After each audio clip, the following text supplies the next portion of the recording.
How are you doing today? Good? I think the energy in Bangalore was much better. Hyderabad was even better. How are you doing, Gurgaon? Good morning. Thank you. That's much better. How many of you were here yesterday? Welcome back. And if you're coming here for the very first time, welcome to first series of G India 2012. We started our journey around a month and a half back.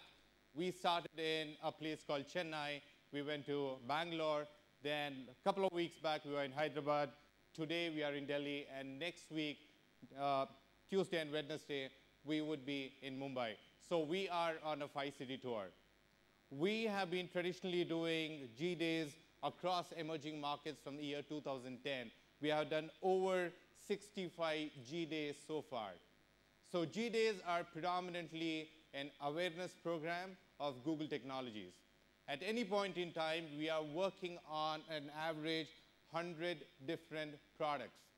And even at Google, it becomes very difficult to keep in pace with what are the kind of products which are coming to market, and awareness is extremely essential for each one of us. Yesterday, we had a very successful business day. We had close to around 600 people. And today, we had 2,200 applications, and out of it, you're the lucky 1,000 people who have made it for the venue today. So give a huge round of applause.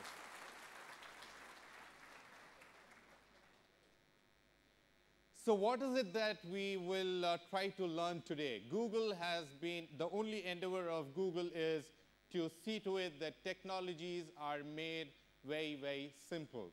We are not targeting millions of users. We would be targeting the next billion users. And in order to do that, technology has to be very simple to use.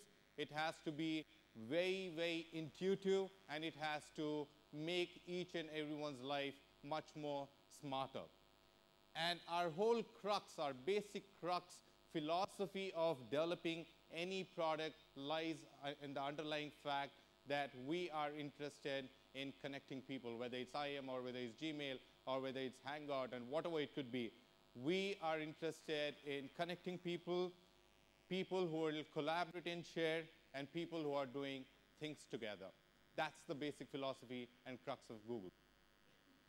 If you're looking at each one of you, have got a very fancy badge, and if you look at it, you've got track, which is clearly there. There are around 4 tracks today. So this is track 1, and what you can see outside is track 3. You've got track 2 and track 4, which is outside the main venue. So there's a reason why I'm showing this slide. If you're looking at track 1 would be dedicated to Android. How many Android fans out here? Make some noise. Yep. So this track would be dedicated to Android, and there'll be some really cool sessions. We will be having Hangout, and there'll be people who will be joining from Beijing. There'll be Android developer advocates who will be joining from Beijing, from Hong Kong, and different parts of the globe. So I promise you that it is going to be a really very interesting session. And on track 2, it'll be dedicated to maps. Track 3 would be all about Google APIs, and track 4 would be dedicated to the partners. We have got NIT as a partner, and we also got a couple of other Web Academy programs which will be running out of track 4. Okay? So take your next few minutes, take time out to go and have a look at your tracks, and you decide which are the kind of tracks that you're really interested in. So just check mark. Fortunately, we have started on time, so we'll be ending it on time. Just check mark and see to it that you're attending those respective sessions which you're really interested in.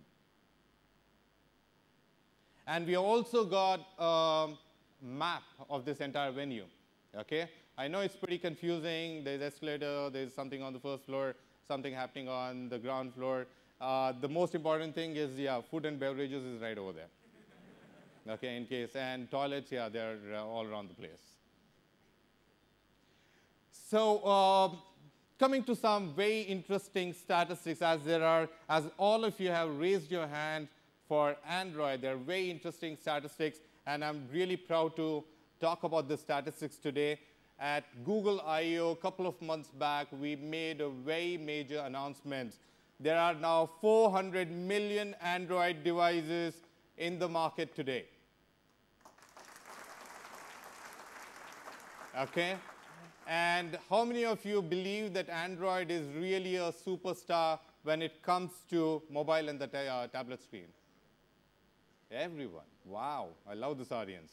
And how many of you think that Android is again a superstar? He could be a superstar even on the Hollywood and the Bollywood screen, the silver screen. Do you think he can make it? He can be a hero there? Yeah? Actually, little bit of fact, little bit of trivia. He was approached, Mr. Android was approached by the biggest Hollywood producers and directors, including Bollywood producers, to cast him in their movies. Just sample this. James Cameron was all set to cast Android in Avatar, and he rejected it. Any idea as to why he rejected it? Any idea? Come on, be as wacky as possible. Any idea?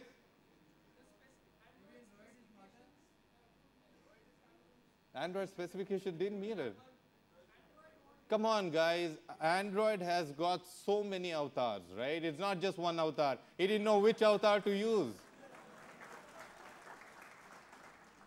Next, he was approached for Superman. And he rejected even this. He must be crazy, right? Why do you think he would have rejected Superman? He's a man of technology, not a man of steel, okay? Come on, guys, face it. Don't you think he's faster than a bird in a plane? Sample this, guys. Spider-Man. Why could he reject this? All he had to say at the end of the day was, you call that a web? Coming back home. Come on, Kachini.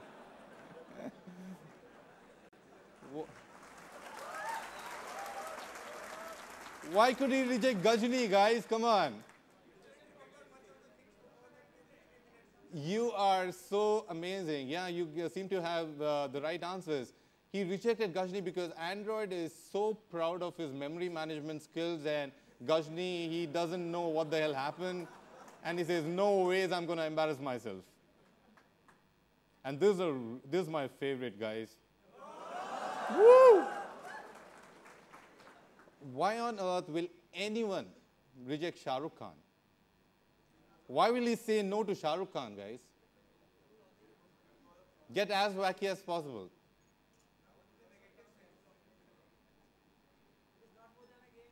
It's not more than a game? Okay, here's my take on it. I don't know whether you like it.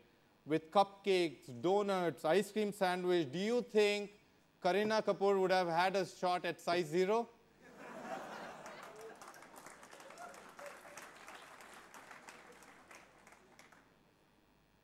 How about this, guys? Unfortunately, they didn't make him an offer he couldn't refuse. How about this, guys? Any idea on this? Why could he reject Delhi Belly?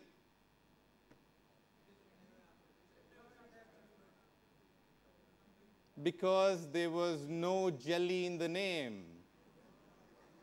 Jelly beans, guys. Okay.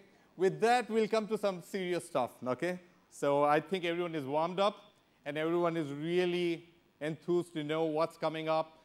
And as you already raised your hand saying each one of you are Google fans, and if you really want to contribute to Google, if you want to be a part of Google's success story, and if you want to contribute in any way, you can go to this URL, bit.ly/helpgoogle.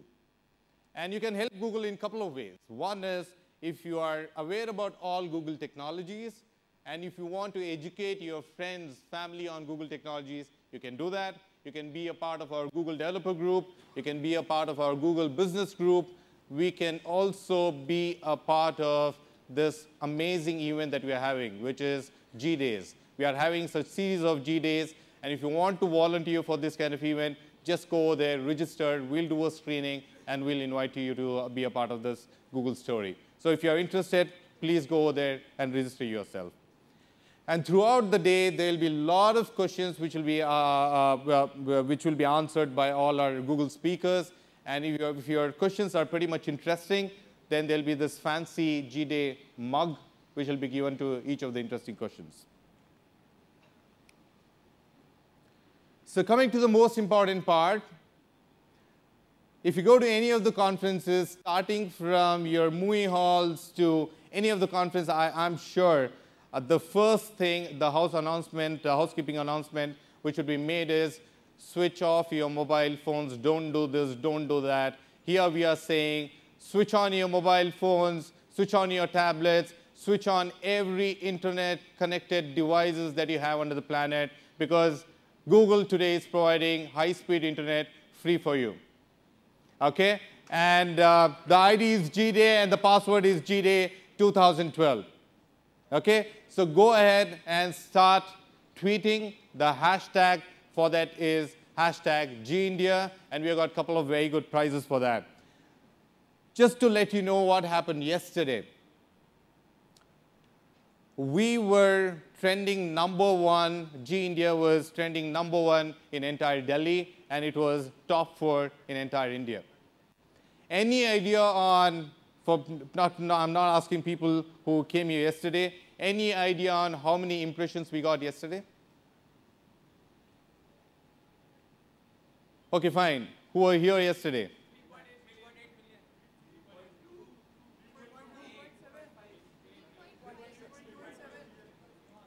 There was 3.8 million impressions. Okay? So do you think you guys can do better today? Yeah? And there were 3.62 lakhs followers on GIndia. Okay, so that's the kind of buzz that we are able to create out here. Let's see to it that we are doing much better today. And all the sessions are going to start and end on time, so see to it that you are pretty much punctual on that. So demos will be there. If you're looking at the entrance where, before entering the, taking the escalators, you have a couple of around 8 to 12 demo pods. So try to spend as much time as possible over there. We've got our partners as well as Googlers over there. And there's also some Google hiring which is happening. Okay, that's the most important thing. And presentations would be available on the site on this URL. After this event, each one of you would be getting an email with a complete feedback form. And I encourage each one of you to give us feedback on the entire day's proceedings. And once you are able to do that, we'll be able to send you a link with entire close to 25 presentations which we'll be having for the entire day today. Again, as I said, again on G+ is hashtag GIndia. And I want to make a very important announcement at this point in time.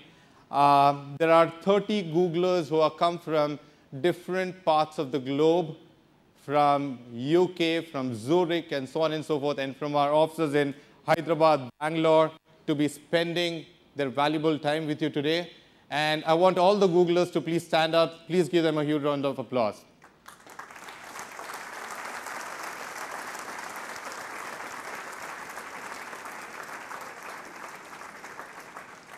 Thank you. Thank you, guys. So as I said, yeah, +1 for your attention. You have been really attentive, and I hope we are able to energize. And our whole endeavor is to bring world-class content in terms of technology to you and keep you getting excited about Google products day in and day out.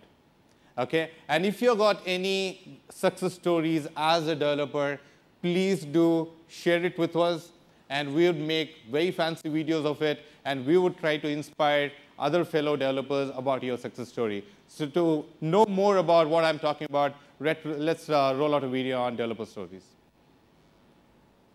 The web is always changing, and the way we access it is changing. The source of that change is you, developers all around the world who are using our tools to create great new things. And with so many tools, the sky's the limit. But it can't happen without you and your ideas. We want to know you better, so we've created a new place just for that. to hear from you. We want to hear what inspires you as a developer and how we can help. Here you can record a video, share stories with us, and more. Let us know what being a Google developer means to you. And you can talk to us in person at Google developer events all over the world so that we can learn how to support you better. Oh, by the way, we also started rolling out a new site for Google developers. Not just code, but community, news, tools, and other resources. And cake. Like any open source project, it's a work in progress.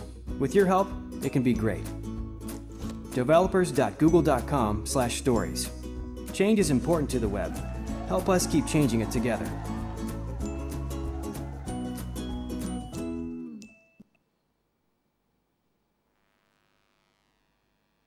Thank you. And coming to the keynote, today I'll be dividing my keynote into two sets of presentation. One, the first set of presentation, which I'll be taking around close to 15 to 20 minutes, would be all about what are the kind of opportunities that developers like you have got when you have to work with companies like Google and internet in general. And my second part of the presentation would be my favorite, which is about innovation at Google. How many of you are really interested to know about innovation at Google? Everyone, right? So we do feel that we are great innovators, and we do certain things right, okay? And I'll be giving you some tips and secrets about what happens inside Google. And please feel free to be inspired by that and implement that in your day-to-day life, in your day-to-day product development life cycles. Okay? With that, let me go to my first part of the presentation. Recently, a 244-year-old tradition recently came to an end. Any guesses of what I'm talking about? What Britannica? I want the complete answer. What about them? What's that? Wikipedia replaced it. Okay, yeah, that's pretty much right. So you can collect your mug later on. Yeah, Britannica Encyclopedia, they have stopped their print editions.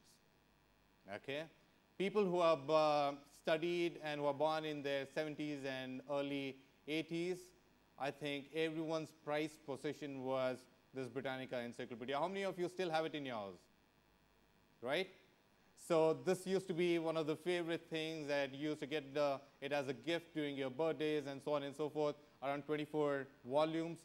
And they have just stopped their print editions, and they have blamed the Wikipedia and the cursed internet fad.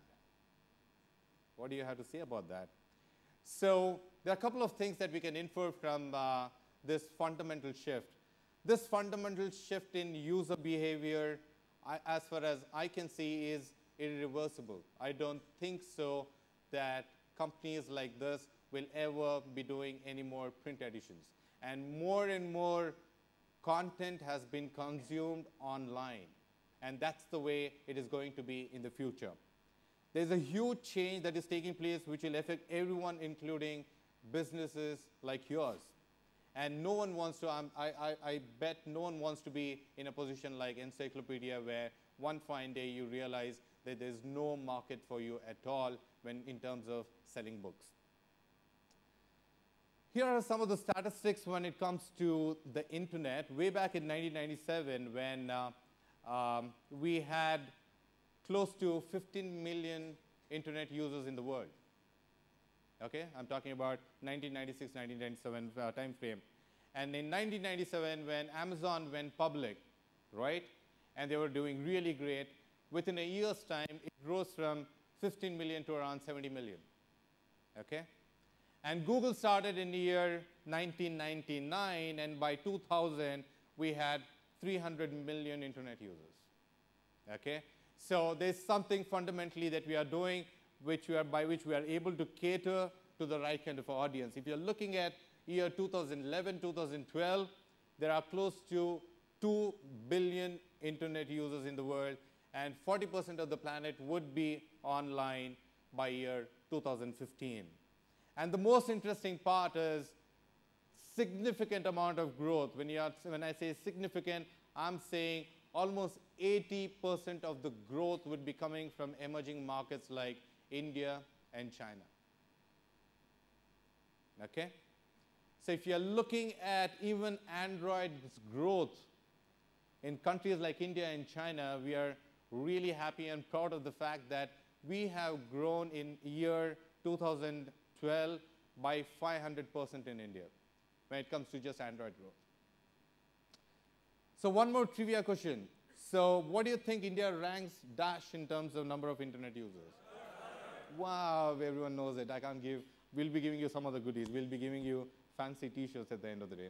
Yeah, you're right. India ranks third in terms of number of internet usage. First is China, they're followed by US, and third is India. Some more statistics which you'll be really proud of. There are 120 million internet users in India, and we are expecting it to grow to around 300 million internet users by 2015. And there are some statistics to say why we have come to this kind of a conclusion. It's the third largest internet market globally, and 70 million of them are mobile internet users. And trust me, when you're looking at from 70 million going to 120 million to going to around 300 million, for most of the audience in countries like India and China, if they're going on internet, the first and the only way that they'll be going on internet would be through their mobile phones. It won't be on their tablets. Still, tablets are not affordable. Even though we are talking about around 12,000, 13,000, it's still not affordable, but we are still talking about 7,000 rupees or 5,000 rupees Android phone. And most of them will be getting online on their phone, and that will be the only way that will be getting online. And they are spending close to 30% of their time, media time, on the internet. And we also predict that in terms of growth in India, it will be around 40 billion by year 2015 when you're talking about e-commerce growth. And there's one more interesting piece of data around, if you look at the entire population of India, right? Around 30% of the population is less than 15 years old. Okay? And the propensity for people of that age group to go online is the highest.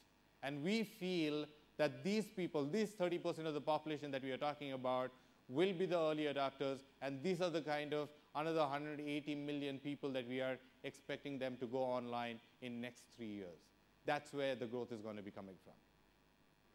And we also got a great success story in terms of our online search. When you're looking at 2005 to 2010, we have grown by almost around 20x. Okay? And if you're looking at 2012 statistics, we are close to 26x times 2005, you know, in terms of online queries. So what are the kind of opportunities that developers like you see from the statistics that I've given so far? E-commerce is expected to be really huge. It's going to be around 40 billion, as I said.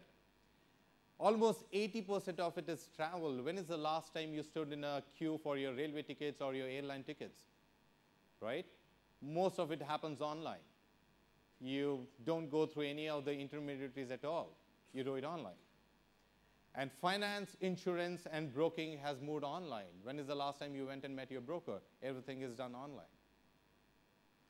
And by 2015, this is a very, very interesting piece of data for the mobile developers out here. 1/3 of the online users will be buying something online. We were always thinking, as a matter of fact, that people do a lot of research online, but eventually they buy it offline.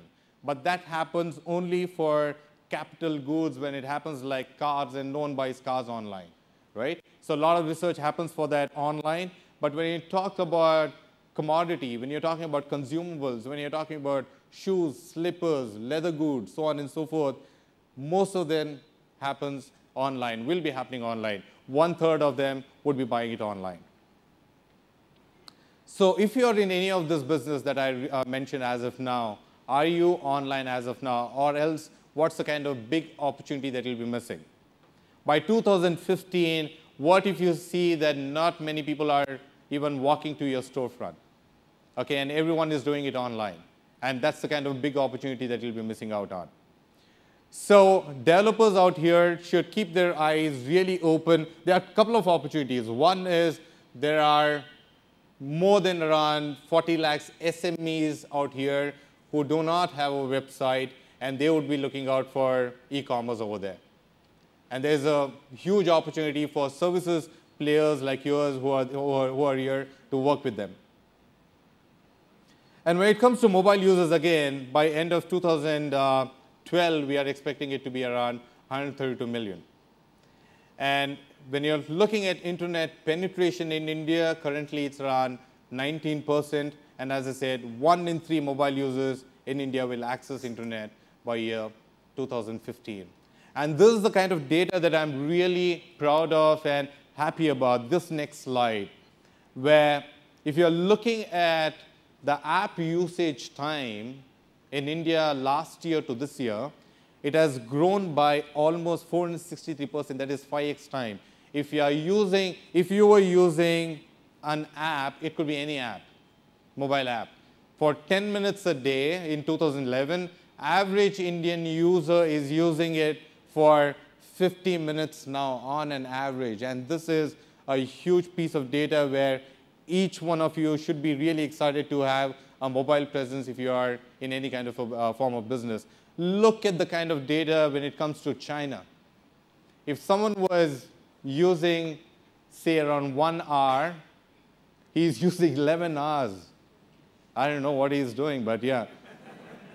It's 11 hours, yeah. So that's the kind of data that we got. And this is not what Google is saying. This is what Flurry is saying, which is a third-party data which I'm referring to. Again, growth of Android, we are doing extremely well. In 2011, we were clocking at around 100 million devices globally. And a couple of months back, we made a very big announcement. We are currently have sold 400 million devices in 2012. Coming to activations in year 2011, we were doing close to 400K activations every single day. Any idea on the activation numbers as of now? Yep. We are having 1 million Android activation every single day globally. And we are really proud of that fact, which means 12 activations every single second. And as I said, in countries like India, we are growing at a rate of 500%. And China has grown at a rate of around 700%. So what are people doing when they are searching? You know, there is a constructive action after search of local information. Around 35% of the people after a search, they are calling back business for inquiries. This is again a third-party data. I'm talking about India data. Not many people would want to believe this, but yeah, you do a search, and around 35% of the people are calling back any kind of a business for inquiring about any XYZ product. So there is a constructive action against it. So all I want to say at this point in time is it's not late to be early. You can have your mobile presence, and there are a lot of cool demos that we'll be having throughout the day, which will be talking more about all the products, all the kind of Google products. We have got a 1-hour demo. We'll be talking about 12 or 13 products. And before I go to my part 2 of my presentation, always I used to say that developing Android application, it's kids' play. How many of you agree that? It's child's play. If you don't believe in what I'm saying, I got proof for that. I want to invite on stage Ivan Luthra, who is just 17-year-old, and he has got close to 18 or 19 applications. He has got 12 Android applications, and he has already crossed the 500,000 mark. So I want to invite on stage Luthra.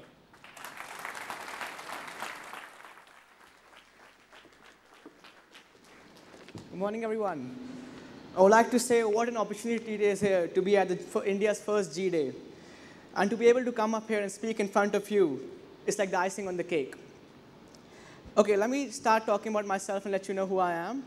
I'm Ivan Luthra. I'm a 17-year-old student and study in grade 12 of Pathway School, Noida. I'm also a mobile app developer and recently crossed my 500,000 downloads. And you'll be happy to hear that the 500,000 download was an Android ICS.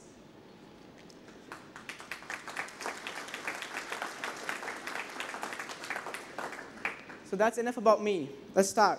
Why am I here? Yesterday, I came to attend G-Day's business event to learn about some new tips and tricks for my emerging businesses. And at the end of the event, in fact, a very successful event, I met Mr. Sunil Rao. And he asked me about myself. And when I told him, he wanted me to come up on stage and say something about how I felt about developing for Android and how it is. And I was excited to do it. So here I am. It wasn't like one day I woke up and thought I'll start developing Android apps today. I used to write a blog on technology. I used to cover, that was like 2 years ago. I used to cover all the information on mobile and how mobile is increasing and how trends are increasing every day, how every brand needs to have a web presence and now needs to go on mobile. My blog became the top blog on the platform I was hosted on and crossed 400,000 hits. So I realized I don't have a mobile presence. When I opened my blog on my mobile and it didn't really look good, I wanted to show some post I made to my friend that when I didn't have a laptop nearby, I opened it on my mobile, it wasn't readable, it didn't look good. So I thought I needed a mobile presence. I went on developing my Android app for the blog. I finished my Android app and I read about everywhere on forums, online discussion groups, Google. I read how to make the app and then I developed the app and I put it online on the store. At first, it wasn't a good app by any means. The GUI wasn't really interesting. It just optimized the post and put it online for the store. Then afterwards, I started working on the app, and I successfully made the app on iOS, Android, Windows 7, BlackBerry, and all other available platforms. Then I realized this was an interesting field, developing for mobile devices. One day, I was sitting with my friend, and he wanted to go home. His driver was getting late, so he didn't have a driver. So I said I could drop you till the metro. So then he opened up the laptop, went online, connected to the metro website, downloaded the route map. It took him 15 minutes to decide what route he will take to go home. And he was carrying the top-of-the-line smartphone at that point of time, the Samsung Galaxy S1. I mean, the job that could have taken less than a minute on the device took him over 15 minutes to open up on his laptop. At that point, there was no app on the metro because the metro was relatively new. So it hit me. Why not let's create an app on the metro? So I started working on the metro application. I read online. I took all the information from the website, passenger information, route map. I put in how to plot the route on the map. And then I made the application around like 12 days, and I put it on the Android App Store. I was working every day on the application. The app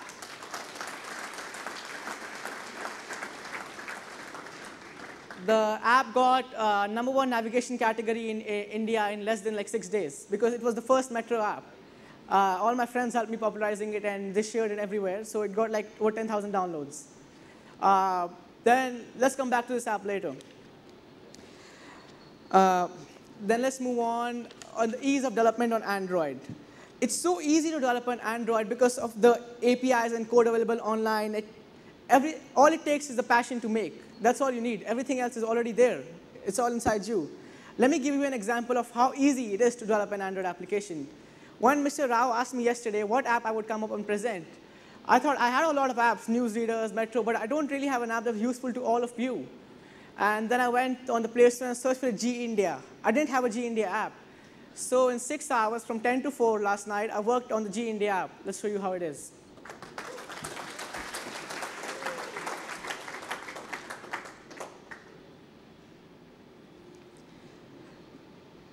So this is the G India app. Let's go and have a look at the logo. The logo is just the G India logo.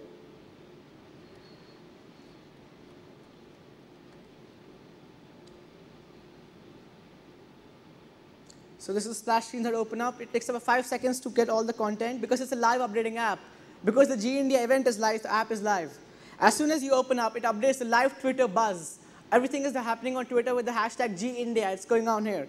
If someone tweeted about a second ago, it will show up here. G-Day 2012, G India, anything related to G India will come up here. Tweet now and you see it on the app.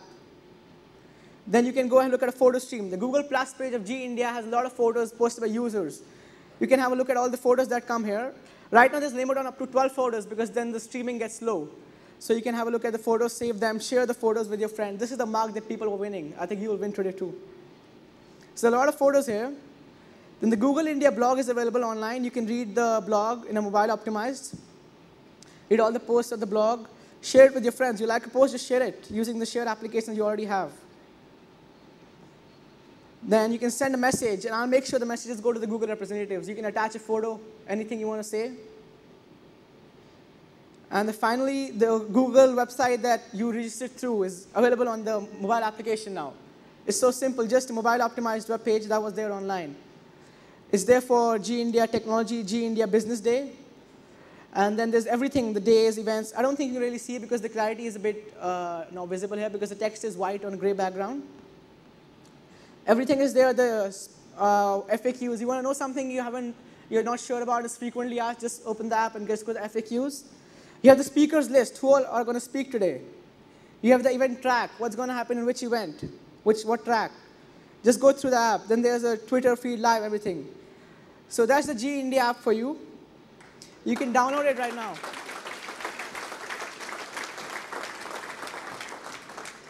You can download the app by going to tinyurl.com/GIndiaApp. tinyurl.com G-India app. It's going to be available in the App Store. It's already there, but it's taking time for Google Play Store to index it, or like 2 hours maximum, it's already there. So the amount of content available online by Google and various other sources is huge. Today, solutions exist to make an app using any code you know, like HTML, PHP, anything you know. Just there's solutions like Titanium, Accelerator.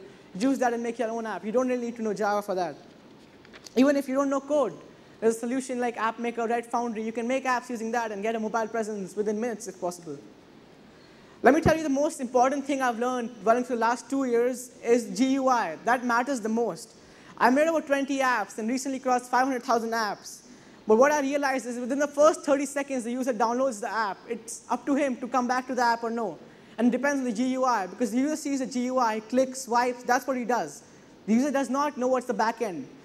At the point I developed the Delhi Metro app, that's the only app. So that's why it got famous. But now there are 20 apps of the same kind, and now that app is no more famous because the other apps people have made are better than mine. The GUI is better, and that's what I realized. Because the same functionality available in so many apps, I mean, 400 million activations. Can you believe that? How many apps must be there being downloaded? So the GUI is the most important part. I would tell you to focus on the GUI because you can spend a lot of time developing the back end. The GUI is what the user sees. He doesn't know the back end. He knows the GUI. It's the one thing that matters. There's a 30-second rule.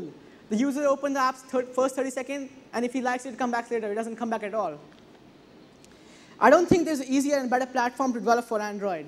Another thing I would like to focus on the social aspect of the new platforms. Coming in the new platforms, everyone is trying to socialize. I mean, look at the Twitter buzz we are creating with the #1 trend in right now. You need to make your app sociable because it needs to be socially active. You need to make your app social. Thanks to my apps, I put in a Twitter link in every one of my apps. And thanks to that, most of my Twitter followers have come through the app. Today, I have 150,000 Twitter followers thanks to the 500,000 application downloads. Someone goes in my app, uses Twitter, he automatically follows me. And as I said, there's not a better platform available than Android. The ease to develop on Android is amazing. So let me give you a challenge to all of you. When you go home today, find a need for an app that isn't yet available. That's going to be hard, but that's what it is. Find a need for an app that isn't yet developed, and using the tips and tricks you learned today at the Android Developer Conference, the technology event for Google, make an app for that. I'm sure you won't be disappointed in what you create. Thank you, and bye-bye. Fantastic. Cool. Good job. Isn't that fantastic? Awesome? Wow, someone said awesome. Okay, fine. How many feel it's awesome? Wow, so a huge round of applause again for Luther.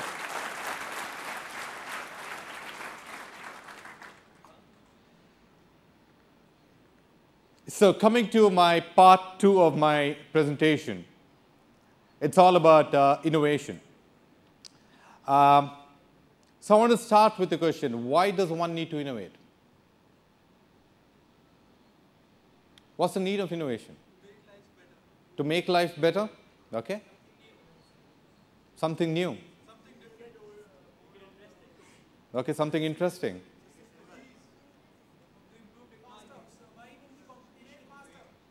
Yeah, for me personally, yeah, to make life much more faster, easier, comfortable, right? Otherwise, we'll all be still roaming around in bullock carts and so on and so forth, right? If there was no innovation. There never used to be refrigerators or iron box or cars and scooters or whatever you can call, and no Google, in fact, right? So we do believe that we are good at innovation. And today I'll be talking about some of the innovative methods that we use when you spur innovation. There's the amount of innovation which is coming out of Google is extremely high, and there's a reason for that. I'll be sharing you those secrets today. So the challenges, basically innovation comes out of the challenges which are thrown at you, okay? They are the ones which force you to innovate. If you're looking at India as a country, India as an emerging market, our whole mission is to see to it that internet is available for all of us, okay? That's our mission. So what are the kind of entry barriers for that? So our challenges are, it's pretty much expensive in terms of internet. And the number two thing is, even though you give them internet, do the population have the right kind of content to be accessed? Okay? So does your, say your parents who are in their 60s or 70s, if you force them and make them sit on internet, what will they search on? They won't be searching on Lady Gaga. Okay? They'll be searching on, say, Tirupati Darshan. Right? So do you have that kind of a live content for them? Do you have the right kind of a content for them? That is extremely important.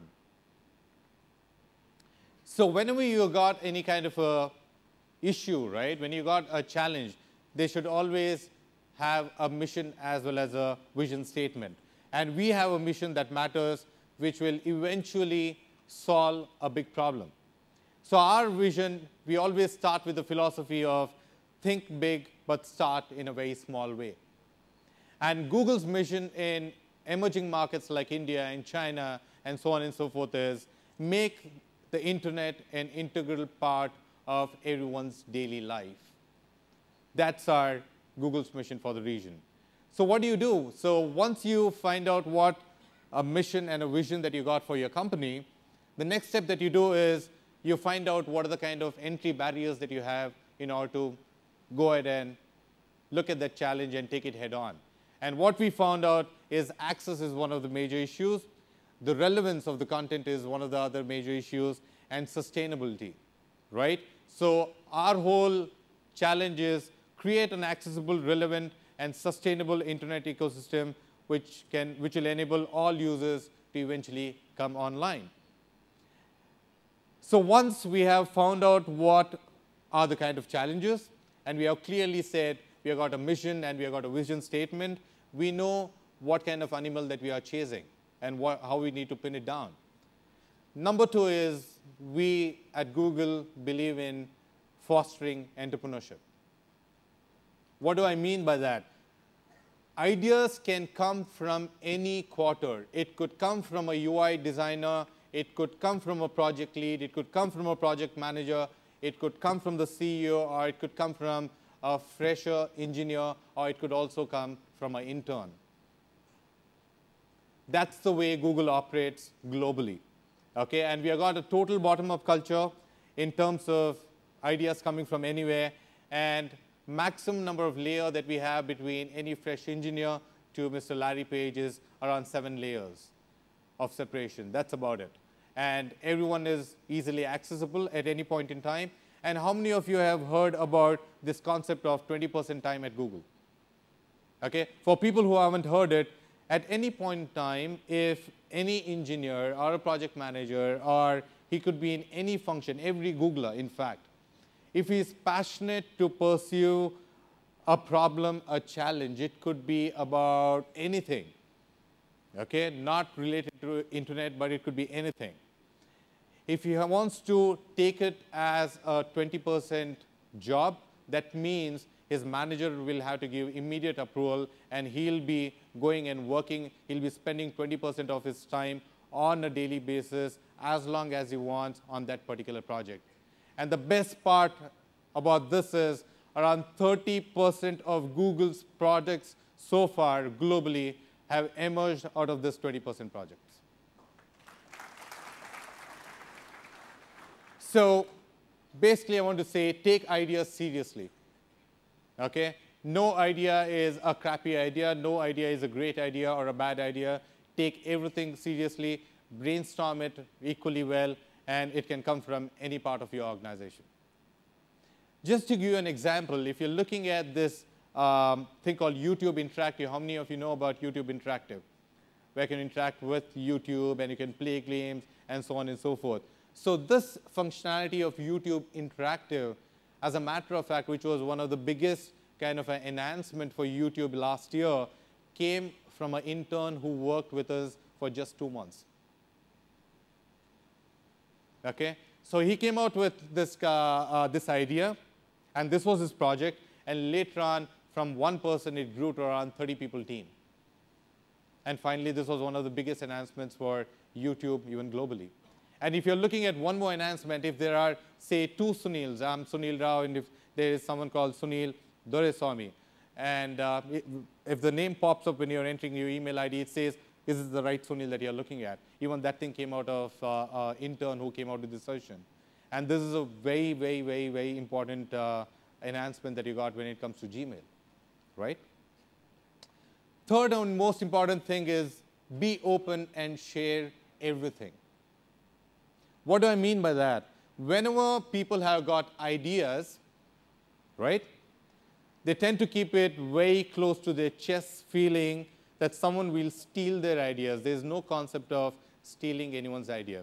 What we do here at Google is, we have got a site, we have got a tricks, we go and enter all the possible conceivable ideas over there, which is open for all 40,000 Googlers to see it globally. So at any point in time, if you go and open that idea list, you can see 100,000 open ideas. Okay?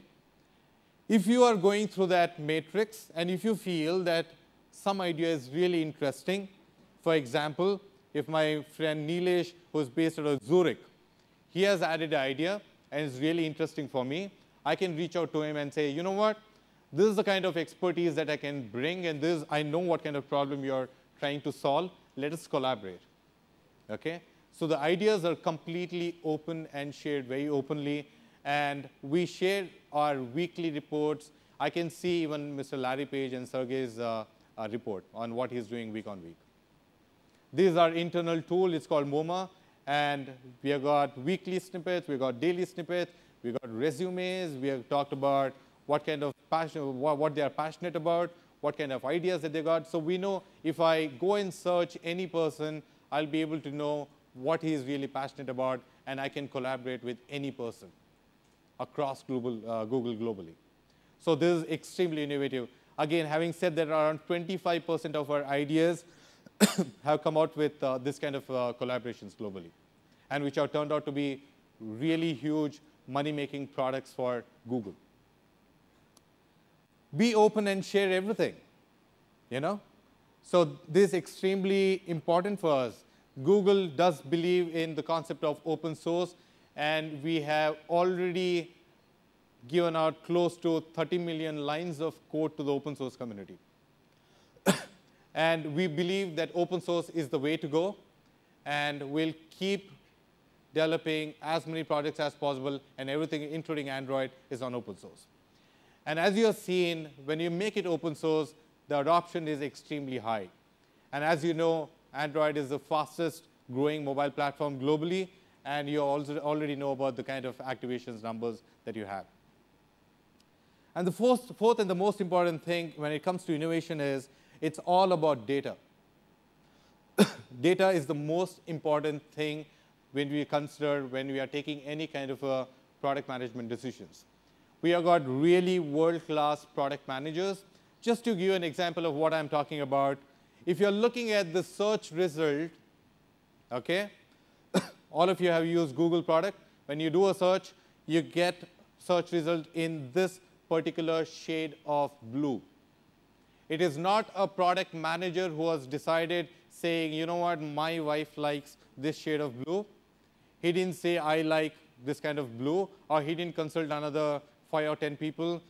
We got result. We experimented with 40 shades of blue, and we collected close to 40 million data points, and the propensity for people to click on this blue was the highest. That's why we chose that.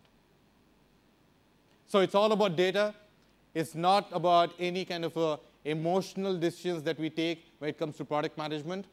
We go by data, and data rules at Google. And first and the most important thing is users first and money second. Always concentrate on usability of your product. There's one more statistics which I want to give from Google.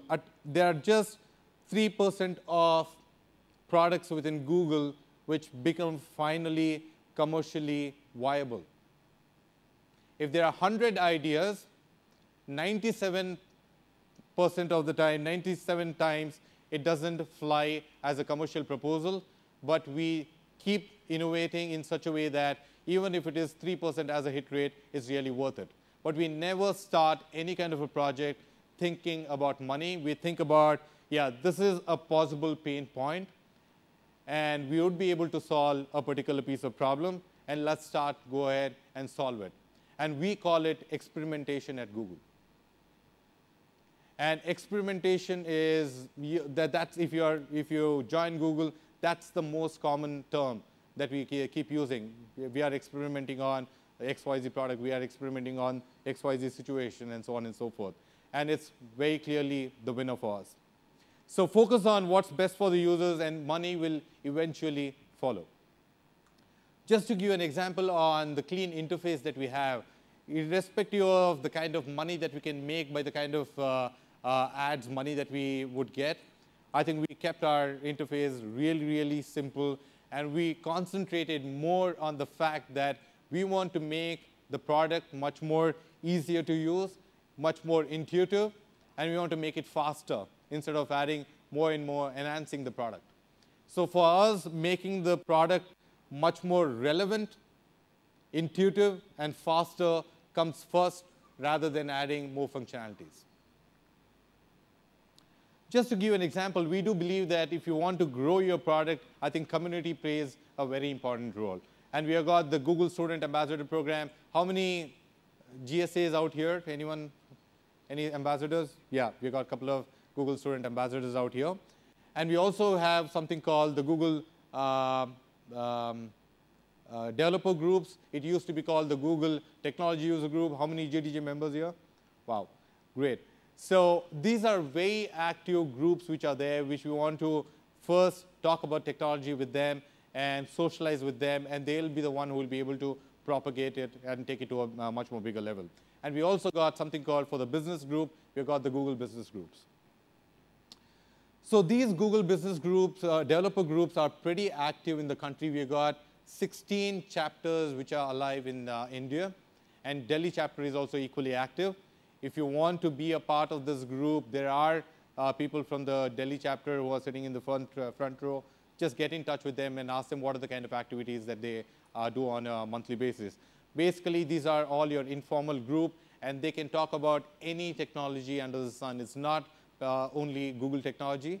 It could be any technology. You can keep talking about it, and you can socialize it. You can talk about your ideas and so on and so forth, so that even the startup and the innovation culture is built up within these groups too. Sixth and the most important thing at Google is speed does matter.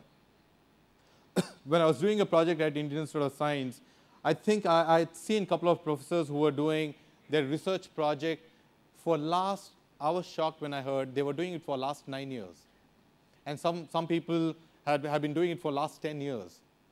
But we at Google, we do believe in a fact that however complex the issue is, however complex the problem is, the innovation cycle can't be more than 24 months. The same thing goes with even our kick-ass projects like our Google Glass. How many of you have heard about Google Glass? So whether it's Google Glass or it's any of the most complex projects, or it could be unmanned cars or so on and so forth, our innovation cycles are extremely extremely fast. How many of you like the first Android phone that we had? I didn't like it. I hated it. You know, when we released it, we were like, oh my God, what a phone. And but what we did was quickly take user feedback, start iterating on it, and came out with at least 3 to 4 very immediate kind of releases. And we perfected the art of, there's a concept of failing early. Okay? Do not spend close to 3 or 4 years on your product, and you realize that the product that you're invested is completely different from what the users have been asking for. We do not mind coming up with so-called half-baked product as long as your cycles of fixing it is extremely fast and agile. We are able to take, say, around 50 user feedback, and in learning curve, 99% of the entrepreneurs fail. And if you're looking at how many of you are Angry Bird fans out here? Everyone likes Angry Birds? Do you know they got Angry Bird right in their 192nd attempt? They had 101 product right, and that's Angry Bird. Take that as an inspiration. So failing gracefully is one of the most important aspects that we do at Google. It is encouraged. It's about the kind of experimentation that you bent of mind, which is extremely important for all of us.